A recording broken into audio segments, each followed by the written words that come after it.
Spartan female citizens को यह अधिकार था कि अपने पति के अलावा किसी और सिटीजन के बच्चे भी पैदा कर सकते हैं। इसके खिलाफ कोई कानून नहीं था।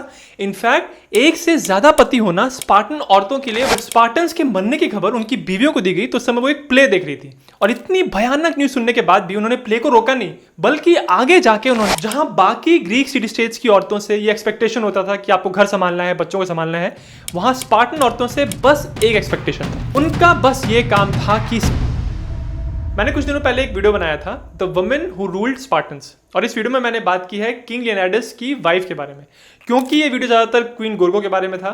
इसके एंड में मैंने कहा था कि अगर इस टॉपिक पे लोगों को इंटरेस्ट आता है और लोग कमेंट्स में मुझे बताते हैं तो मैं इस टॉपिक का अगला वीडियो बनाऊंगा जिसमें मैं बात करूंगा कि स्पार्टन सोसाइटी में उनकी औरतों की इतनी इज्जत क्यों थी। उस वीडियो पे बहुत लोगों ने मुझे कहा कि इसका अगला पार्ट बनाना चाहिए, तो इसीलिए इस वीडियो में हम बात करेंगे स्पार्टन वुमेन के बारे में।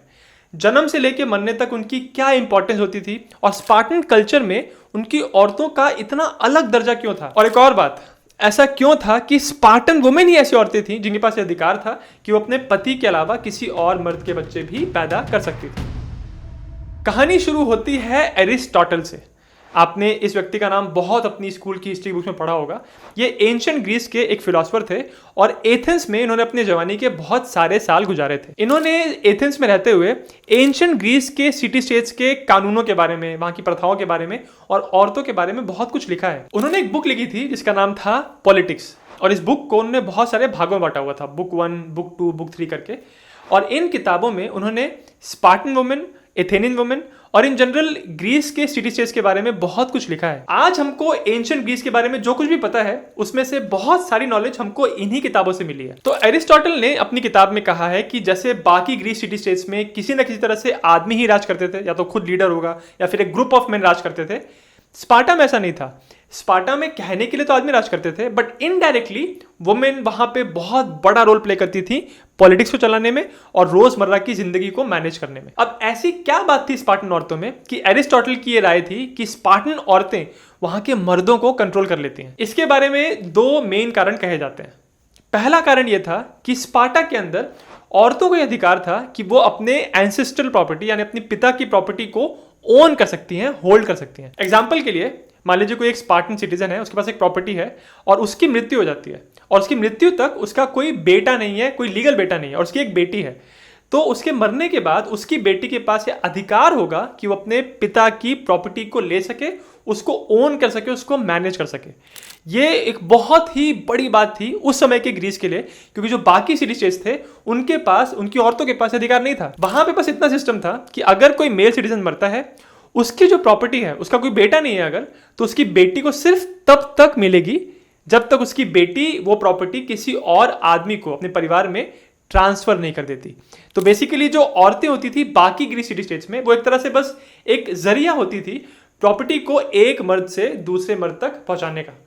पर स्पार्टा में ऐसा नहीं था। वहां पे औरतों को अधिकार था कि प्रॉपर्टी होल्ड कर सकती हैं और खुद उस प्रॉपर्टी की मालकिन हो सकती हैं। ऐसी औरतों को स्पार्टा के अंदर पेट्रोकोई कहा जाता था, जिसका मतलब होता है होल्डर्स ऑफ द पैट्रिमनी। और ऑब्वियसली आप समझ सकते हैं कि ऐसी कोई औरत है जिसके पास प्रॉपर्टी है, वो स्पार्टन सोसाइटी में बहुत पावरफुल और बहुत सॉट आफ्टर होती थी। यानी स्पार्टन सिटीजन्स कोशिश करते थे कि उनसे उनकी शादी हो जाए। ऑब्वियसली क्योंकि उनके पास प्रॉपर्टी है, तो अगर एक सिटीजन उससे शादी करता है तो अपनी प्रॉपर्टी तो उसके पास है ही, उसकी प्रॉपर्टी का भी एक तरह से उसको हिस्सा मिल जाएगा। तो इसीलिए ऐसी औरतों की बहुत रिस्पेक्ट थी। औरतों का प्रॉपर्टी होल्ड कर पाना, उसको ओन कर पाना एक बहुत बड़ी चीज होती है किसी समाज के लिए। और इसीलिए आप सोच के देखिए कि आज भी दुनिया में ऐसे कुछ देश हैं जहां पे औरतों के पास अधिकार नहीं है कि वो प्रॉपर्टी को अपने आप ओन कर सके। और इसीलिए उन देशों में इस बात को लेकर बहुत डिबेट चलता है कि क्या औरतों को अधिकार देना चाहिए, क्योंकि अगर आपने औरतों को अधिकार दिया तो उससे समाज में औरतों की जो रेपुटेशन है, उनकी जो ताकत है, वो बढ़ जाती है। और ऐसा ही था स्पार्टा के अंदर। सिर्फ उनकी औरतों के पास अधिकार था और बाकी ग्रीस सिटी स्टेट्स में जनरली औरतों के पास अधिकार नहीं था। ये तो हो गया स्पार्टन औरतों की ताकत का एक रीजन। जो दूसरा रीजन है वो इस बात से जुड़ा हुआ है कि स्पार्टा में औरतों को अधिकार था कि वो अपने पति के अलावा किसी और के बच्चे भी पैदा कर सकते हैं। अब अगर इस बात को आप आज के कॉन्टेक्स्ट में देखो, आज के समाज के कॉन्टेक्स्ट में, तो आपको ये बात सरासर गलत लगेगी कि कैसे एक औरत एक से ज्यादा आदमी के साथ संबंध रख सकती है। पर उस जमाने में स्पार्टा के लिए बहुत जरूरी था। और ऐसा क्यों था ये समझने के लिए हमको स्पार्टा के समाज को देखना पड़ेगा। देखिए, स्पार्टा एक प्योरली मिलिटरिस्टिक सोसाइटी थी, यानी स्पार्टा के अंदर जो भी चीजें थी, जो भी संस्कृति थी, जो भी तौर तरीके थे, वो किसी ना किसी तरीके से उनकी मिलिट्री के साथ जुड़े हुए थे। जो स्पार्टा का समाज था वो मेनली 3 भागों में बटा हुआ था। सबसे टॉप क्लास पे होते थे सबसे टॉप क्लास सिटीजन्स, जिनको स्पार्टियाटिस कहते थे। ये वो लोग होते थे जो स्पार्टा की मिलिट्री में शामिल होते थे, फौज का मेन फाइटिंग फोर्स होते थे। इसके बाद आ गए पेरियोकोई। ये स्पार्टन मेल सिटीजन से एक स्टेप नीचे थे, पर फिर भी ये लोग स्लेव्स नहीं थे, ये लोग फ्री थे। इसके बाद आते हैं सबसे नीचे तबके के लोग, जिनको हीलर्स कहते थे। ये थे स्पार्टन सोसाइटी के गुलाम। एक मेल स्पार्टन हीलर जो है वो स्पार्टन्स के लिए उनके धरती पे काम करेगा, उनके लिए खेती करेगा, मजदूरी करेगा और उनके लिए लड़ाई भी करता था। और जो एक फीमेल हीलर होती थी वो स्पार्टन घरों की औरतों को असिस्ट करती थी, उनके घर को संभालती थी और बाकी जो भी घर के काम होते थे वो ये हीलर्स करती थी। तो इस तरह से आप ओवरऑल सोसाइटी देखें तो सबसे ज्यादा जो पॉपुलेशन थी वो हीलर्स की थी और हीलर्स वहां के गुलाम थे। तो इसीलिए जो स्पार्टन्स थे अपनी मिलिट्री पे बहुत ध्यान देते थे, क्योंकि उनका एक मकसद तो ये था कि बाहर से कोई इन्वेजन आता है, कोई बाहरी ताकत हम पे हमला करे तो हम अपने आप को बचा सकें। पर दूसरा और ज्यादा बड़ा रीजन ये था कि उन्होंने अपने घर के अंदर जो इतने गुलाम बना के रखे थे वो गुलाम ही उनके खिलाफ विद्रोह ना कर दें, उनको रोकने के लिए, उनको सप्रेस करने के लिए, उनको डिस्करेज करने के लिए उनको हमेशा एक स्ट्रॉन्ग मिलिट्री फोर्स चाहिए होती थी। ये वही बात हो गई कि मान लीजिए कि आप बहुत ताकतवर हैं और आपने अपने काम को, अपने घर को संभालने के लिए बहुत सारे लोगों को काम पे रख लिया, उनको गुलाम बना लिया और अब आपको ये टेंशन हो गई है कि वही लोग आपकी प्रॉपर्टी ना हथिया लें, आपको मार ना दें। और इसीलिए अब आपकी जिम्मेदारी है कि एक स्ट्रॉन्ग मिलिट्री फोर्स बना के रखें ताकि वो लोग आपसे हमेशा डरते रहें। बिल्कुल ऐसा स्पार्टा में होता था। उनकी मिलिट्री की बहुत इंपॉर्टेंस थी। तो नेचुरल सी बात है कि जो लोग, जो सिटीजन्स, जो औरतें उनको वो फौजी पैदा करके दे रही हैं जो उनकी मिलिट्री में शामिल होंगे, नेचुरली उन औरतों को बहुत इज्जत मिलती थी। स्पार्टन्स हमेशा ये चाहते थे कि उनकी मिलिट्री में बहुत सारे लोग हों और इसीलिए अगर कोई औरत एक मेल सिटीजन के बच्चे पैदा करने के बाद किसी और सिटीजन के बच्चे पैदा कर रही है, इस बात को बिल्कुल भी जज नहीं करते थे। इनफैक्ट इस बात को वो लोग एक्सेप्ट करते थे। यही एक ऐसी प्रथा थी स्पार्टन्स की जो बाकी किसी ग्रीक सिटी स्टेट में नहीं थी। इनफैक्ट बाकी ग्रीक सिटी स्टेट्स में तो ऐसे एडल्टरी के लॉज थे जो उन औरतों को पनिश करते थे जो एक आदमी से ज्यादा आदमियों के साथ संबंध रख रही हैं। एरिस्टोटल की तरह ही एंशिएंट ग्रीस के एक और बहुत बड़े हिस्टोरियन थे, इनका नाम था ज़ीनोफोन। इन्होंने भी अपनी राइटिंग्स में यह कहा है कि स्पार्टन औरतों को इस तरह के अरेंजमेंट से कोई दिक्कत नहीं थी। वो भी इस अरेंजमेंट को एक्सेप्ट करती थी जहां पे वो अपने पति के अलावा किसी और के बच्चे पैदा करें। उसका रीजन ये था क्योंकि ऐसा करने की वजह से उनको अपने पति के साथ साथ वो दूसरे जो आदमी हैं उनके घर को भी कंट्रोल करने का, एक तरह से मैनेज करने की ताकत मिलती थी। ये सुन के आपको शायद लगेगा कि ऐसी कौन ही औरत होगी जिसको एक घर के साथ साथ किसी और घर की रिस्पॉन्सिबिलिटी भी हैंडल करनी पड़ रही है। पर यहां पे मैं आपको एक बहुत इंटरेस्टिंग बात बताता हूं। स्पार्टन औरतों से ये एक्सपेक्ट नहीं किया जाता था कि उनको घर की डे टू डे एक्टिविटीज में शामिल होना है, यानी घर में अगर बच्चों को संभालना है, खाना बनाना है, सिलाई बुनाई करनी है, ये सब कुछ स्पार्टन औरतों से एक्सपेक्ट नहीं किया जाता था। ये सारे काम करती थी उनकी गुलाम औरतें, यानी हीलड वुमेन, और वही उनके बच्चों को संभालती थी। इनफैक्ट कई बार तो वही हीलड औरतें ही स्पार्टन सिटीजन्स के बच्चों को अपना दूध भी पिलाती थी। और इसी वजह से स्पार्टा के बाहर भी इन हीलड औरतों की बहुत रेपुटेशन थी, क्योंकि लोग ऐसा कहते थे कि ये वो औरतें हैं जो स्पार्टन वॉरियर्स को दूध पिलाती हैं। स्पार्टन सोसाइटी में उनकी फीमेल सिटीजन से बस एक एक्सपेक्टेशन थी, फिट बच्चे पैदा करना। बस यही इनका एक मेन गोल था। और इसीलिए जब बाकी सिटी स्टेट्स के लोग स्पार्टन औरतों को देखते थे तो ये जो प्रथाएं थी, जो कानून थे, वो उनको विचित्र और कई बार सरासर गलत लगते थे। फॉर एग्जाम्पल, ये जो प्रथा थी उनकी कि वो अपने पति के अलावा किसी और के बच्चे भी पैदा कर सकती हैं, ये तो उनको प्रॉपरली गलत लगता था, क्योंकि इसके खिलाफ तो उनके यहाँ कानून थे, ऐसा करना गलत माना जाता था। एक और बहुत ही अजीबोगरीब प्रथा थी स्पार्टा के अंदर।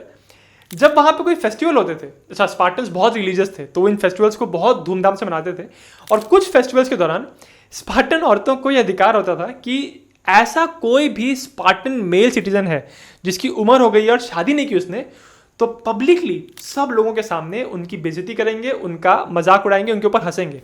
ये एक तरह की प्रथा थी स्पार्टा के अंदर। और आप सोच के देखो कि स्पार्टन वॉरियर्स जो इतने खूंखार माने आते हैं, इतने वेल ट्रेन्ड हैं, इतने डिसिप्लिन हैं, जिनकी इतनी रेपुटेशन है स्पार्टा के बाहर, उनके ऊपर स्पार्टन औरतें इसलिए हंस रही हैं क्योंकि उन्होंने शादी नहीं की है। स्पार्टन वुमेन के पास एक पावर थी कि सबके सामने वो उनके फौजियों का इस तरह से मजाक उड़ा सकती थी। इसी वजह से स्पार्टन औरतों से बाकी सिटी स्टेट्स के लोग एक तरह से डरते थे। सिर्फ स्पार्टन वुमेन के पास यह अधिकार था, और वो भी अगर आप सोच के देखिए तो उनकी मिलिट्रिस्टिक वैल्यू से ही जुड़ा हुआ था। स्पार्टन्स चाहते थे कि उनकी मिलिट्री स्ट्रांग रहे, तो अगर ऐसा कोई सिटीजन है जो उसकी उम्र हो गई है और पर शादी नहीं कर रहा है, बच्चे पैदा नहीं कर रहा है, तो एक तरह से वो स्पार्टा के खिलाफ काम कर रहा है क्योंकि वो मिलिट्री में कंट्रीब्यूट नहीं कर रहा है। और इसीलिए स्पार्टा में औरतों का अधिकार था कि अगर आपने एक पति के बच्चे पैदा कर दिए हैं तो किसी दूसरे आदमी की आप हेल्प करिए और उसका भी वंश आप बढ़ाने में मदद करिए ताकि उसके भी जो बच्चे हैं वो भी मिलिट्री में जाके ज्वाइन करें। तो सारी जो खिचड़ी है वो किसी ना किसी तरह से उनकी मिलिट्री के साथ जुड़ी हुई थी। स्पार्टा में वुमेन को लेके एक और प्रथा थी। ऐसे स्पार्टन सिटीजन्स जो बच्चा पैदा करते समय अगर उनकी मौत हो गई तो उनकी कब्र के ऊपर जो टूम्बस्टोन लगा होता था उन पे उनका नाम लिखा जाता था। ये बहुत ही रेयर बात थी उस समय के लिए, क्योंकि जनरली औरतों का नाम वो लोग टूम्बस्टोन पे नहीं लिखते थे। पर अगर किसी स्पार्टन औरत का नाम टूम्बस्टोन पे लिखा हुआ है तो बहुत ज़्यादा चांसेस इस बात के हैं कि वो औरत बच्चा पैदा करते समय मर गई थी। तो ये सारी चीजें करके स्पार्टन सोसाइटी अपने लोगों को और बाहर के लोगों को ये बात बताती थी कि उनकी औरतों की कितनी रिस्पेक्ट होती है। स्पार्टा के अंदर अगर कोई लड़का पैदा होता था मेल सिटीजन के घर पे तो उसको पहले चेक करते थे कि हेल्दी है कि नहीं, और अगर हेल्दी है तो 7 साल की उम्र पे उसको एक जगह पे भेज देते थे जिसका नाम एगोगी था, और यहाँ पे वो बाकी बच्चों के साथ, बाकी लड़कों के साथ रहता था, फिजिकल एक्टिविटी करता था, पढ़ता था, सब कुछ वहीं पे होता था। पर अगर लड़की पैदा होती थी तो उसको 7 साल की उम्र पे ऐसे अलग नहीं भेजते थे, उसकी पढ़ाई लिखाई जो भी है वो घर पे ही होती थी। उसकी जो हीलट औरतें हैं और उसकी माँ है वही घर पे उसको एजुकेशन देती थी। पर इसके अलावा भी एक पब्लिक सिस्टम भी ऐसा था जो किसी ना किसी तरह से स्पार्टन लड़कियों को एजुकेट करता था और उनको फिजिकल एक्टिविटीज कराता था। यह ध्यान रखने वाली बात है कि स्पार्टन सोसाइटी के अंदर छोटी लड़कियों को भी जो एजुकेशन मिलती थी उसका भी फोकस किसी ना किसी तरह से फिजिकल एक्टिविटी और एक्सरसाइज के ऊपर था। लड़कियों को भी एक्सरसाइज करवाते थे, स्पोर्ट्स खिलवाते थे और स्पोर्टिंग रिलेटेड कॉम्पिटिशन भी होते थे। इसके साथ साथ लड़कियों को कल्चरल एक्टिविटीज यानी कि सिंगिंग और डांसिंग भी सिखाते थे और इससे भी रिलेटेड कंपटीशन होते थे।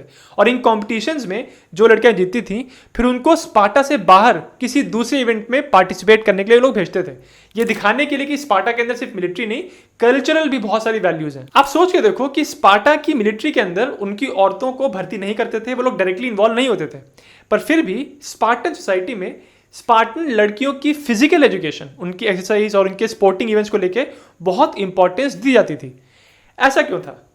इसके भी 2 रीजंस माने जाते हैं। पहला रीजन तो अगेन उनकी मिलिट्री से जुड़ा हुआ है। अगर कोई ऐसी लड़की है जो स्पोर्टिंग इवेंट्स में पार्टिसिपेट करती है, फिजिकली एक्टिव है और फिट है, तो जाहिर सी बात है कि एक फिजिकली फिट लड़की एक फिजिकली फिट बच्चे को जन्म देगी। तो एक बार फिर से आप देखेंगे कि लड़कियों की फिटनेस भी उनकी मिलिट्री की स्ट्रेंथ के साथ जुड़ी हुई थी। दूसरा रीजन था सिंबॉलिक। स्पार्टन्स इस बात को हमेशा कहते थे कि स्पार्टन लोग, चाहे वो लड़के हैं चाहे वो लड़की, बाकी ग्रीक सिटी स्टेट्स से ज्यादा सुपीरियर थे। वो ज्यादा डिसिप्लिन थे, ज्यादा मेहनत करते थे और शारीरिक और कल्चरल रूप से ज्यादा एडवांस थे। बाकी ग्रीक सिटी स्टेट्स में लड़कियों को लड़कों के कंपैरिजन में थोड़ा नीचे रखा जाता था। आप अगर खाने की बात करिए तो लड़कों को रिलेटिवली ज्यादा राशन मिलता था, पर स्पार्टा में ऐसा नहीं था। बचपन से ही लड़का और लड़की का जो राशन था वो ऑलमोस्ट सिमिलर होता था। उसके बाद जो फिजिकल एजुकेशन की बात है, जैसे लड़कों की होती थी वैसी लड़कियों की भी थी। इन सब कारणों की वजह से स्पार्टन औरतें फिजिकली फिट और स्ट्रांग और कॉन्फिडेंट दिखती थी। और इसी वजह से जब भी एक स्पार्टन औरत किसी बाहर के सिटी स्टेट्स की औरतों से मिलती थी तो उनको ऐसा लगता था कि ये औरतें ज़्यादा स्ट्रांग हैं, हमसे सुपीरियर हैं। तो एक तरह से आप देखिए कि स्पार्टन सोसाइटी में ये चीज़ कॉन्स्टेंटली वो लोग प्रोजेक्ट करते थे कि हमारी लड़कियां भी बाकी लड़कियों से ज़्यादा मजबूत हैं। और इसीलिए ये बात आपने शायद से 300 मूवी में देखी होगी कि जो क्वीन गॉर्गो है वो एक कहती है कि स्पार्टन औरतें मर्दों से बात कर सकती हैं, स्टेट के मैटर्स में इन्वॉल्व हो सकती हैं, क्योंकि सिर्फ स्पार्टन औरतें ही ऐसी औरतें हैं जो रियल मर्दों को, असली मर्दों को जन्म देती हैं। इतनी कॉन्फिडेंस से क्वीन गॉर्गो ने बात कही थी कि स्पार्टन औरतें बाकी सारी औरतों से ज्यादा सुपीरियर होती हैं। स्पार्टा के अंदर औरतों को यह भी सिखाया जाता था कि अगर उनके फौजी, उनके भाई, उनके पिता या उनके पति किसी लड़ाई में मर जाते हैं तो आपको कमजोरी नहीं दिखानी है, आपको रोना नहीं है। ये वंस अगेन बाकी सिटी स्टेट से बहुत अलग था, क्योंकि औरतों के साथ जनरली लोग ये जोड़ते थे कि अगर इनके पति मर गए या इनके पिता मर गए लड़ाई में तो ये बहुत रोएंगी, बहुत दिनों तक घर से बाहर नहीं निकलेंगी। पर स्पार्टा में ऐसा नहीं था। ज़ीनोफोन ने अपनी बुक में लिखा है कि 371 BCE में जब स्पार्टा फाइनली एक पिस्ट बैटल में हारे थे, जब उनको थीबस ने हरा दिया था, उस लड़ाई में बहुत सारे स्पार्टन्स मारे गए थे और उनके मरने की खबर जब स्पार्टा में पहुंचाई गई तो वहां पे औरतें बैठ के एक प्ले देख रही थी। तो ये भयानक न्यूज मिलने के बाद कि उनके पति मर चुके हैं, वो स्पार्टन्स एक लड़ाई में हार चुके हैं, इसके बाद भी जो प्ले चल रहा था उसको रोका नहीं गया, वो प्ले कंप्लीट किया गया और उसके बाद भी स्पार्टन औरतों को रोते हुए नहीं पाया गया। हालांकि ये बैटल अगर आप देखें तो पूरी स्पार्टन्स की मिलिट्री हिस्ट्री में बहुत इंपॉर्टेंट बैटल है, क्योंकि पहली बार स्पार्टन्स को किसी ने एक पिस्ट बैटल में हराया था। ये एक बहुत ही ऐतिहासिक बैटल था जो 371 बीसी में हुआ था। अगर आपको इसका नाम पता है तो मुझे कमेंट्स में बताना। इस बैटल में इतनी कैजुअलिटीज होने के बाद भी स्पार्टन औरतों के इमोशन में कोई बदलाव नहीं आया।